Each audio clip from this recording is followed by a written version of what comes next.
chiqdi, ular ushbu kishiga aytdi, jarimani bo'lish kerak.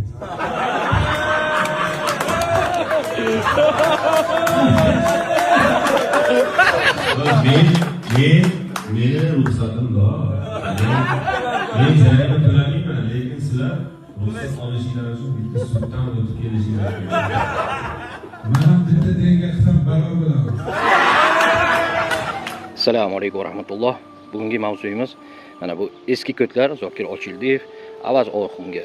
Nega men bunday deyapman? Negaki musulmon odam bunaqa ish qilmaydi-da.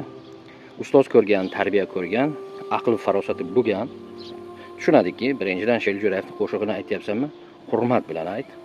Ikkinchidan u qo'shiqlarni himoyalash, o'zlarining she'rlari bo'lganligi uchun, o'zlarining hamma musiqalari o'zlariniki bo'lganligi uchun haqqi bo'lgan avtorlik huquqi bilan hattoki bu islomda bor narsa himoyalab ketgan. Shu mana shunaqa hezalaklar, eski ko'tlar u insonni ustidan kulib chiqib masxara qilyapti-da. Sherali Jo'rayevning to'ng'ich farzandi Botir Qodirovni chiroyli qarsagina bilan davragan. Hadis bor. Yo g'alati zino shunaqa tuhmat qilib, ochiq oydin tuhmat qiladi musulmonlarga. Yoki tomirida zinodan bo'lganlik bor, haromilik bo'ladi. Bu meni gapim emas, hadis. Meni denkam to'g'ri kelyapti. Demak, meni bolam ekan. Qo'ytishir ekan, o'g'li yo'q edi. Shuncha senga bo'lib turaversin, o'g'il. O'g'li yo'q. Deganmiz. Men bilmadim degan sherik. Siz orqangizdan yel chiqarsangiz, qorningizda nima borligini aytib beramiz. Shunaqa darajada, ya'ni tajribamiz oshib ketdi biz.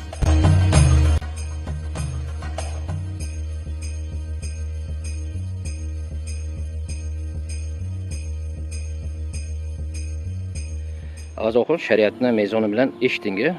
Endi agar ota-onang tirik bo'lsa, nega sen mana shunaqa hezalak bir ko't nusxaligingni ota-onangdan so'ra. Angni o'rtasida nikoh bo'lganmi? Yo nikoh bo'lgan bo'lsa, ana bunaqa domlalar o'qigan bo'lsa. Men ham, Botirjon ham, Avaz Orxun ham hammamiz asakalik ekanmiz. Sizlarga ochaman. Men bundan 43 yil oldin Tojikistonda Dushanbe shahrida bir bo'lganman.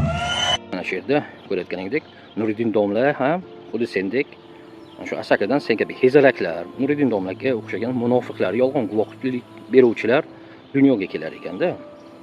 Tushunsanmi? Senlarga hozir qiladigan ishing musulmonchilikka qaytish bo'lyapti, tushunsanmi?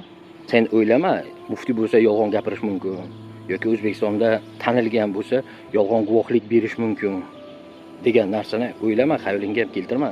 Mikrofon Alloh taolo hammalarimizni mana shunaqa yaxshiligida, ittifoqchilikda bardavom qilsin. Allohu akbar. Ko'rayotgandek ko'rabsan, Nuriddin domlani duosi teskari ishlaganki, Botirning ahvolini qara, mana bunaqa videolarda teskari ishlar qilyapti. Buni nomi qazisan, qartasan, asl zotingga tortasan. O'zbekistonda mehr oqibat yo'qligi, mana eshityapmiz-ku, insonlar qarzlar botqoqiga kirib ketayotganligi, hammasi mana shunaqa yolg'onlar ko'p. Ichidagi ba'zi musulmonlarning ustida mana bunaqa Nuriddin domlaga o'xshagan munofiqlar va sen Avaz Orxun, Zokir Ochildiyevga o'xshagan hezalaklar ko'payganligidan senlar bir marhum insonni ustidan kulyapsanlar. Bir haromini yetalashib yuribdi. Endi bilasizmi, o'sha videoda agar ko'rgan bo'lsangiz, dadam ism aytmang. Haromi bolani yetalab yurar ekan, Sheralining o'g'li deb pul qilar ekan, yetalab bola. Botir, Qodirov va hokazo bunaqa bir gaplar bo'lmagan. Bir bola degan. Mana haromi deganda ham indamaganman. Mana haromi deganda ham indamaganman. Mana turpir. Kim yuvadigan mashina-yu, mana televizor. Indamay kelgan. Haromi deyishganda ham, boshqa deganda ham indamay turibdi. Valada zino odam ekansan. Xohlaganini aytinglar. Xohlaganinglarcha aytinglar. Xursandchilikni eshitdinglarmi? Xohlaganinglarcha aytinglar, men ruxsat berdim. Mana haromi deganda ham indamaganman. Mana haromi deganda ham indamaganman. Mani otam Sherali Jo'rayev emas. Sherali Jo'rayev mani otam. Aka, o'zini onasini jalabga chiqargan odamdan nimani kutyapsiz? Gapiga ishonmaslik kerak edi. O'zini onasini jalabga chiqarayotgan odamdan nimani kutyapsiz?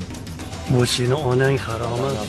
Dadang yopgan bu masalani dedim. Ya'ni men dadam demadim-ku. Sen bir og'iz dadamdan so'ragin. Men dadam demadim. Dadamdan so'ragin. Men dadam demadim. Iflos harom. iflos, harom. Senlar mana bu haromga botiring borku. Agarda Shiljo'rayevga zarracha hurmati bo'lganda, zarracha ota deb bilganida, u insonga nisbatan mana shu oxirgi 2,5 yildan beri, pashta 3 yil bo'lyapti. Botir Qodirov nomard deb chiquvdi-ku. Ota deb bilganda bironta farzand shu Botirdek bo'ladimi?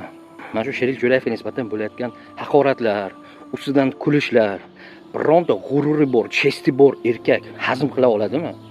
Prosta aytinglar, ikkita eski ko'tlar, ikkita hezalaklar. Tan o'lib qoldi, yuragi ko'tarmay. Tan o'lib qoldi, yuragi ko'tarmay. Shamollash уже qonga urib yuborgan. Buni nima deyshadi doktorlar tilida? Sepsis deydimi? Zulg'umorda mani botirimni o'ldirib, qopga solib, Farg'ona kanalga oqizib yuboraman, sizlarni yo'q qilib yuboraman deb shantaj qilib telefon qilish. Yo'q, sening birinchidan o'lishini hech bilgan yo'q. Qo'qqisdan o'lib qoldi, yuragi ko'tarmay. Yuragi asabi chida olmadi, yuragi ko'tarmay. Shamollagan bo'lgan o'sha. O'chkalarda shamollash bo'lgan, shamollash yallig'lanish bo'lgan, tosh tiqilib qolgan. Ikki fikr ochildi, avaz oxun. Senlarda or, nomus, hamiyat degan narsa yo'q. Agarda ozgina farosating bo'lganda, sen masxarabozlar aslida Shiljo'rayevning hurmatini joyiga qo'yardik. Senlar Shiljo'rayevning bolasini ustidan kulmayapsan. Senlar Shiljo'rayevning ustidan kulyapsan. U kishining vasiyatini ustidan kulyapsan. Tushunyapsanmi? Senlarning halokating shu. Qo'tasi bor-ku, senlar qo'tasida. Qo'tas kimligini bilsan kerak. Urgutdansan, baribir bilasan. Afsuski senlardan keyin ham xuddi o'zlaringga o'xshagan hamiyatsiz o'g'illar paydo bo'ladi-da. Senlar prosta bir hayvon. Senlardan inson tug'ilmaydi. Inson shaklidagi hayvonlar senlar kabi qo'taslar dunyoga keladi. Garantiya beraman, mana bu nomer. Garantiya beraman. Xuddi Botir kabi onasi uchun hech narsa qila olmadi-ku.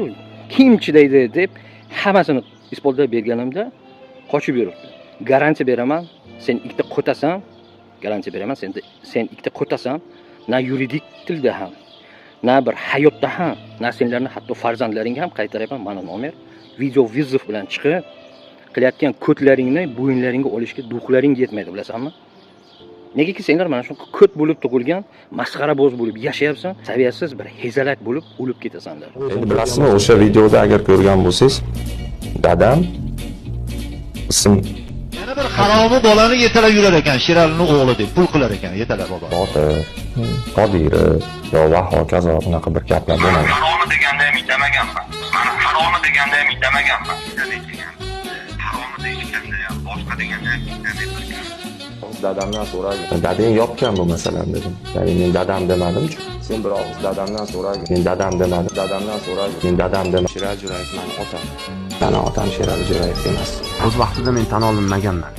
Qachondir. Munosabatimiz juda ham, ota bolaligimiz juda ham yuksak darajada bo'lgan. Tanishaniga yomon gap bo'lishini xohlamayman. Bizni tashladingizmi? Sizni tashlashadi.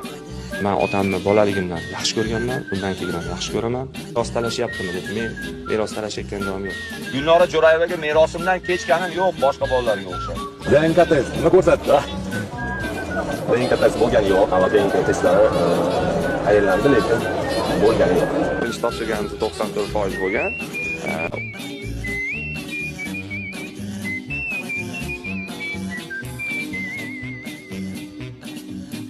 Ozgina mana shu tovuq miya, singlar kabi tovuq miyalarga buni ko'rsatganim, sen tovuq miyalarda fikr farosat, fahm farosat bo'lganda, Shiljo'rayevni hatto burni sinig'igacha Shohjon Jo'rayevga o'tgan. Lekin Botir Qodirovda hech narsa yo'q, na she'r yozish, na kuy bastalash, na boshqa. Na ong, na tafakkur. Shuning uchun avaz oxun. Zokir Ochildiyev.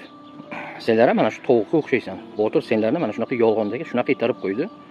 Va sendagi chumolar shunga ishonib yuribsan. Shikoyatchiga aytdi, jarimani bo'lishtirdi.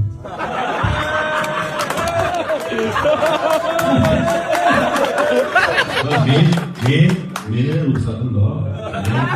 Men jarima to'lamayman, lekin sizlar ruxsat olishinglar uchun bitta suddan o'tib kelishinglar kerak. Mana bitta DNK qilsam balo bo'ladi. Zaraklar DNK qilsa agar qancha qitlar bor-ku, shuni avlodidan chiqadi-da.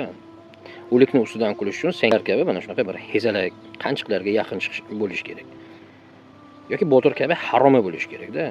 Botirda or nomus bo'lganda, misoliga o'z onasini shuncha gap so'zlarga qoldirib, qo'shiqqa almashtirib, alal oqibat kelib turib, Alal oqibat kelib turib, sun'iy intellektda qo'shiqlar aytib, jinni-jinniqliklar qilarmidi? Avaz, Zokir, bir mana tupqo'y miyalaringni bir prosta o'ylab ko'rdi.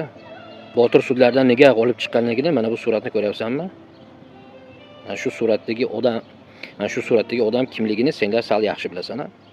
Sekin-sekin hammasini aytaman. Oliy sudning raisi almashdi, ko'p narsa bo'ldi va senlar aynan men bu yo'lda zofsersa dedi, vijdon amri bilan chiqqanman va shu 3 yildan beri faqat vijdon amri bilan oddiy xalqning yonida turib beryapman.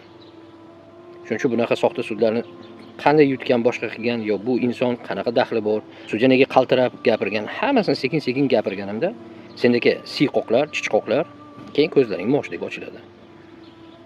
El avlodingdan senlar kabi ko'tlar chiqishini xohlamasalaring, birinchidan Xudoga qaytinglar. Tavba qilinglar, hezalaklar. Erkak bo'linglar hayotda.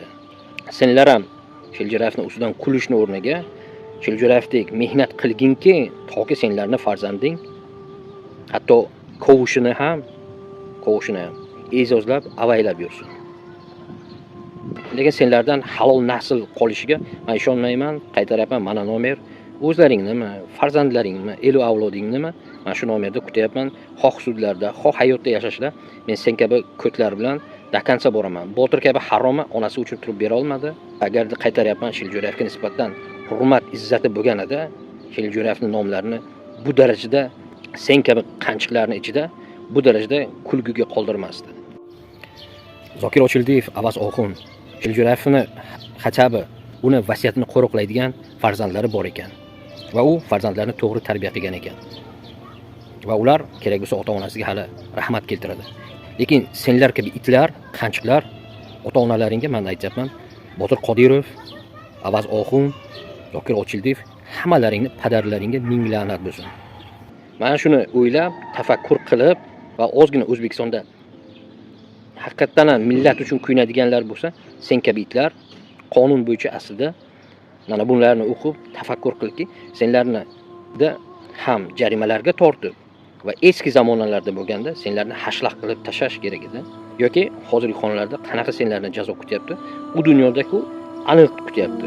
Bu dunyodagisini ham ko'rib, tafakkur qilib, xulosalaringni o'zlaring qilgin.